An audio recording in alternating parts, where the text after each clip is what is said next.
How will the New York Giants settle this year after getting two outstanding first round picks in the offense and defensive side of the ball? How do you think this Giants team is going to be able to fare out? Is Daniel Jones going to be able to carry this team and prove to himself that he is the quarterback for the New York Giants in the future? Or are the Giants going to be able to move on from him and find a new quarterback to replace him in the following season? And can everyone stay healthy finally? Can this team finally stay healthy for once on both sides of the ball? And can the offense and defensive line be able to finally protect the quarterback? Well, I think we're just going to have to figure that out right now in this season prediction video. What's going on, everybody? It's your boy James, and we're about to take a look at the New York Giants schedule for the 2022-23 season. Let's take a look. All right, so here we go. We got the Giants. Week 1, the New York Giants are going to face the Tennessee Titans at Tennessee.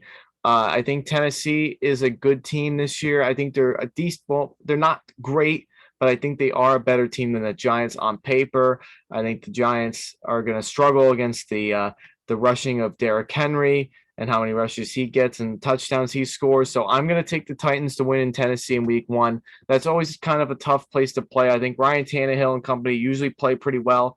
And actually, I think they do play better in Tennessee than they do on the road. So I'm going to take the Titans to win that one on the road. The Titans to win that one at home against the Giants.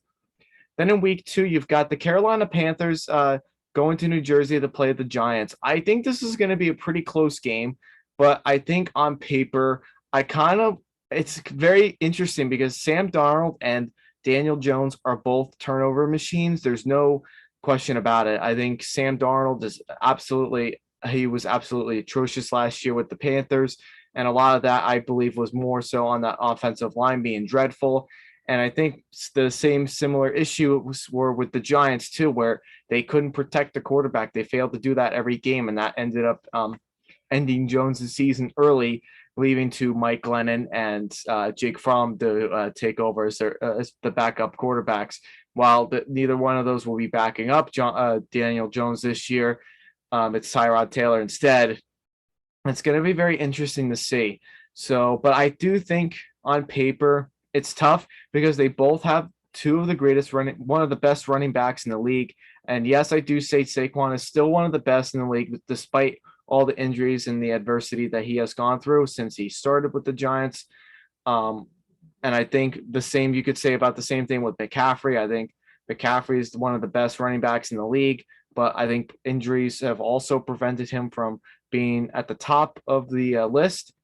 But so I can see this game kind of going either way, but I think I'm going to lean towards the Giants to win this game, though. To be honest with you, I think they're not that much better than the Panthers personally, but I think Daniel Jones, I think he's going to limit more of his mistakes than Sam Darnold. I think Sam Darnold is just all over the place. I think his receivers are good, but I just don't know if I really trust Sam Darnold to really carry this team this year in the Panthers. So I think it's going to be a close call, but I'm going to go with the Giants to win that one. Then in week 3, you've got the Dallas Cowboys on Monday night going up to New Jersey to face the Giants. I do have the Cowboys actually winning this game, as I talked about in my predictions for the Dallas Cowboys. Not that I don't think the Giants can beat the Cowboys at least once this year, but I think it's going to be very tough for them to be able to win this early on in the season, because I think all the Giants pieces and what they got in the draft this year is going to be a little bit of a struggle for them in the beginning, and they may not be able to figure it out until when it's too late in the season. It might cost them a playoff spot. So I'm going to go with the Cowboys to win the first matchup. And then later on in the season, I think the Giants can avenge their loss on Thanksgiving Thursday in that game. Then in week 4, you've got the Chicago Bears going to the Giants. This is going to be an interesting game too. The last time these two teams have met was in Chicago, and the game was not even close. And the reasons behind that is because the offensive line was atrocious for the Giants in that game. That the Chicago D-line definitely owned Mike Glennon and that whole offense of the Giants. And I think they only even mustered through a field goal, which was the worst performance by the Giants all season last year. They had a lot of bad games, but I think losing to Chicago, a team that also struggled on scoring points last year as well, was not able to even muster any more touchdowns or prevent them from scoring because I think Andy Dalton was playing in that game. So I think the Giants really let up big time in that game.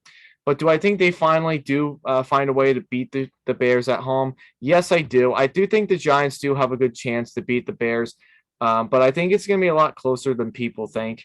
I think it's going to be it's going to be a slugfest.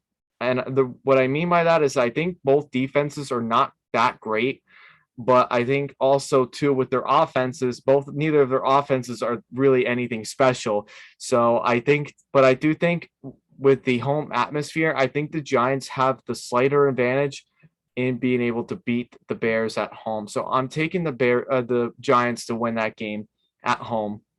And then in week 5, you've got the Green Bay Packers. I'm going with the Packers. It's not even a close game to even pick. And I think they're actually they're traveling across the country. Not across the country. They're traveling outside of the country this year. I know there's several games this year in the league that's going to other places. I don't know where they're all playing at the top of my head, but I know the Giants and the Packers were one of them. But I still think, regardless, even though it's not typically in Lambeau Field, but the Packers are still going to be the home team and where they are going. So, I think the Packers are just a much better team all around. So I'm going with the Packers to win that one. That's short and easy. And then week 6, you got the Ravens at the Giants. I think the Ravens do win this one. Again, like the Packers, it's very hard to really be able to stop Lamar Jackson and company. I don't think the Giants are built around to be able to stop running quarterback like that. So I'm taking the Ravens to win that game. Then week 7, you've got the Giants going down to Jacksonville to face the Jags. I did talk about this a little bit when I did my Jacksonville Jaguars video. I think this game could go either way. It's Doug Peterson coaching against the Giants. So, and in the past, when he was the coach for the Eagles, he has had some success in beating the Giants, even in really close games and probably even blowouts too. He's always coached very well when his team has played against the Giants. But I think this is a different team that he's coaching for now. I think the Jags have a long ways to go to really prove themselves that they are a good team.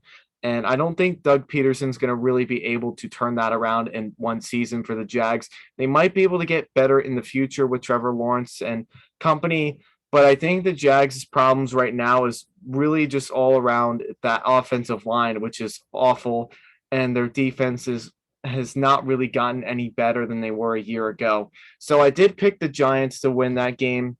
And typically because the Giants do perform better at home than they do in their own home stadium. I don't know what it is. I don't know why that is, but right now I'm going to go with the Giants being able to win, being able to beat Jacksonville and Jacksonville. And then in week 8, you play the Seattle Seahawks. This is an interesting game. If Russell Wilson was the quarterback for the Seahawks, I could see the Seahawks definitely blowing the Giants out of the water, no question. But you're talking Drew Lock now. And I think the only really big advantage that the Seahawks do have is that it's in Seattle. It gets really loud. It gets rowdy in there. It's very hard to really call offensive plays in that stadium. So it's really hard to pick which team is really better. But I do think because of the home field advantage that this team has, I'm going to go with the Seahawks to win that game. I think Pete Carroll has done a pretty decent job when he's coached against some really not so great teams in the past, and I think that that trend does continue even without Russell Wilson. So I think for this game, I'm going to go with the Seahawks to win that game at home. Then in week 10, you have the Houston Texans. They're traveling up to play the Giants in New Jersey. After the bye week, actually, you kind of have a 3-5 record, so you're kind of like in the outside looking in to the playoff picture. And after that, you have the Houston Texans going to the Giants. I picked the Giants to win this game, and the reasoning why I did is because I think neither team has outstanding talent all around the board, across the board per se, but I think the Giants and their new head coach and Brian Dable, I just don't know if this Texans team is really anything special. with Davis Mills. I think Davis Mills and Daniel Jones, if he's even playing at this point in the season, is really anything special to really watch. But I think the Giants do have a better chance of beating the Texans at home for reasons behind because I think, if they're at home, I think the Texans are going to struggle up north when they do play. I think at this point, when they do play in week 10, so it's going to start to get a little cool out. It's in November, so it might get a little cool, a little cold. And I don't think the Texans are going to really be built for that this year to be able to play in that kind of climate. So I think the Giants do have a chance to win that one off the bye. And then in week 11, you have the Detroit Lions. Now, this is an interesting game because I think Detroit, I like their story. I think Detroit is a very feisty team that actually does deserve more than what they get credit for. I think they are a feisty team. They will play their hearts out until the other team, until they find a way to break the other team. And honestly, I really could see the Lions beating the Giants here in Giant Stadium, to be quite honest with you. I think that could happen because I think what's going to happen is Daniel Jones may throw some interceptions here, may have some turnovers if that defense for the Lions can hold up for them, in which I kind of do think they can. But I think the offensive side of the Lions football is they're really not that bad.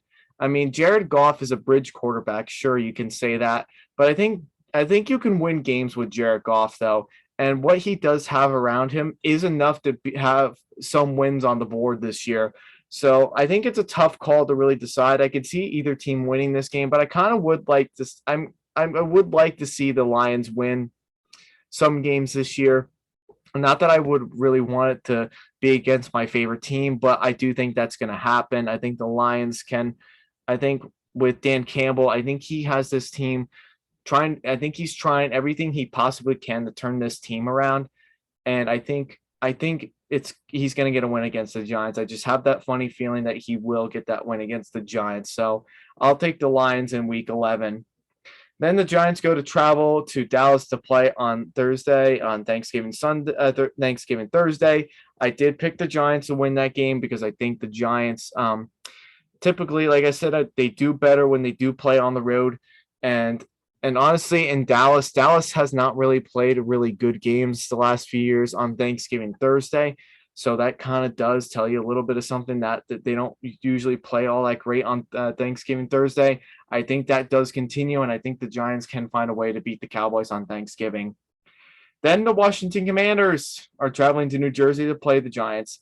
This is going to be an interesting game. While I don't really think Washington is really that good of a team this year, I think this is the only team personally that has a defense that the Giants will have trouble with. I mean, if you look at that Washington seven linemen, the seven front on their defensive side of the ball, it's very, very, very talented.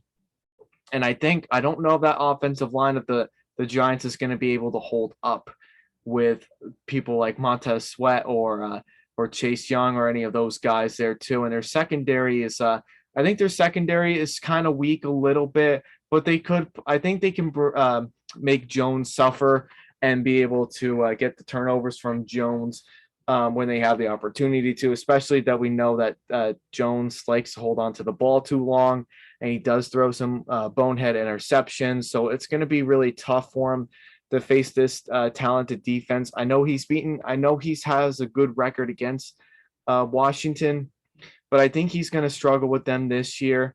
And I do think that's going to continue this year. So I'm going to pick the Washington Commanders to actually sweep the Giants this year. I think they're really the only team I think that can sweep the Giants this year because of that defense that they have. It's not the greatest defense in the world, but I think that defensive line is what's going to really give them struggles.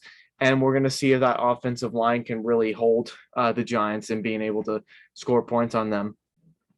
But we'll see. Then you have the Eagles traveling to play the Giants. I'm gonna say right now that the Giants do split with the Eagles this year. They're both always really good games they've played a lot of really good close games over the years. Sometimes I think a lot of times the Giants always end up on the shorter end of the stick, but it's always a good game nonetheless. And they're always very, very close. They're neck and neck. I think they both have and it's a division rival too. It's a division rival, and it's tough to really sweep a team in the division. But I think they do split with the Eagles this year. I think they're going to win at home, but then when they go to Philly, I think they're going to lose in Philly. So I think this is a pretty reasonable split right here for these two teams, and I think that's what might happen. Then on a Saturday, and then of course we talked about the Week 15 with the Washington Commanders being at home. I think the Giants will lose to them. Then in Week 16, you have the Giants playing in Minnesota. This is actually a really good, a pretty interesting matchup to see. But I think Kirk Cousins and company is going to have a lot of time to um, throw the ball to like Justin Jefferson, Adam Thielen, and KJ Osborne, all those guys. I think the Vikings are too good on offense that is going to make the Giants suffer on the secondary side of the ball. So I'm going to pick the Vikings to win that game. I think the Vikings are actually a sleeper team in the NFC this year. I think they can make some noise and have a pretty good record and honestly make the playoffs. So I'm going with the Vikings to win at home. And then week 17, you've got the Colts traveling to New Jersey. I do think this is an interesting game. I think I can really see this game going either way. But I think at the end of the day, the Colts are the overall better roster, overall better offense, and overall better defense. That's going to give Jones some problems if he is still playing at this point on that offense, because I don't think that offensive line is going to be able to really hold up on this Colts team that's really has revamped their defense and especially in their secondary and their pass rush. So I think the Colts are going to win that game. I think they're going to use Jonathan Taylor a lot. And I think Matt Ryan's going to get a lot of time to be able to score points with his receivers. But I think it will be a close game, a closer game than people think. Then we talked about week 18. The Giants go to Philly to play the Eagles. So overall, we have the Giants at a 6-11 record, which is still not a record that Giants fans like myself want to see. But at the end of the day, you have to look at it at a realistic point of view. I think the Giants can compete with a lot of these teams right here. I think they can really compete with teams like Washington or Dallas or Green Bay. I think they can or Baltimore really and Seattle. I think they can really battle it out with some of these teams, but I don't think they're going to have enough juice in them to really be able to pull off a win against some of these good teams. So I do see this Giants team going 6-11 this year, going 2-4 in the division, and getting swept by Washington. I think it's going to be another tough year for the Giants, but I think if you look at a 6-11 record, I think this is an upside for the Giants, and it will be a good record for them and to trying to build upon for the futures. But we'll see where it goes once the season gets closer. We'll see how Brian Dable does in his debut during the preseason, and we'll see how he does when he plays the Titans. Let me know in the comments down below what you guys think. Do you think the Giants are going to be better than 6-11? Do you think they'll be worse than this, or do you think this is a good record for them? Let me know in the comments down below. And then for the next video that we'll do the Washington Commanders team to review in the season prediction after this. So I hope to see you all for that.